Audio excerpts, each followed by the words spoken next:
Levis fakes to Henry, looking for Hopkins. He's got him inside the 10. First and goal. NFL news today. That ball down into the seam. And Henry drives it into the end zone. Titans go no huddle. Derrick Henry. A big shot downfield. Doug Williams delivers a shocking admission on the dearth of HBCU players selected by the NFL.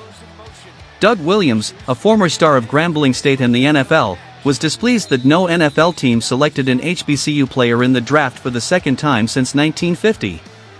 Speaking with HBCU legends Kyle T. Mosley, Williams and fellow Grambling State quarterback James Shaq Harris, who participated in both the AFL and NFL, discussed the underrepresentation of HBCUs. "We have provided access and player information to all of the teams," Williams informed Mosley. "No one is positioned on the table for our players in the draft room. They don't seem to voice opinions. It seems as though they would be embarrassed to bring up an HBCU athlete. It wouldn't be unreasonable to argue that HBCU athletes' outstanding play has substantially benefited the NFL.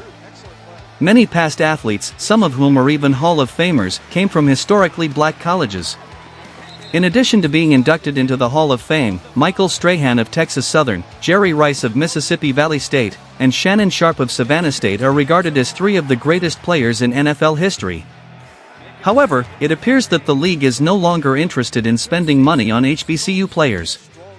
Between 1950 and 2020, a minimum of one player from an HBCU was chosen in the draft every 70 years. Nonetheless, the draft passed by without any HBCU representation twice in the previous 4 years. HBCU athletes were not included in the league in 2021 or 2024. Cornerbacks Joshua Williams of Fayetteville State and Isaiah Bolden of Jackson State defied the pattern in the years in between.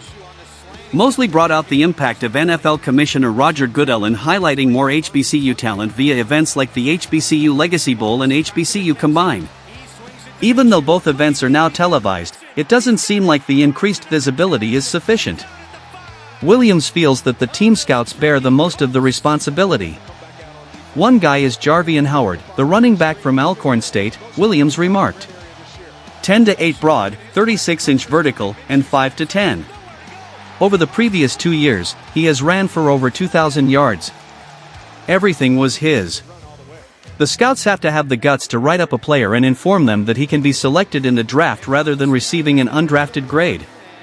Think about this, it's important to take players like Sundiata Anderson, John Huggins, Jarvian Howard, and Davius Richards' draft stats seriously.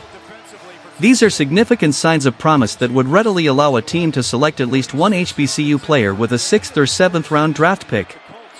Many HBCU players were invited to rookie camp by NFL teams and were awarded undrafted free agent contracts after the draft.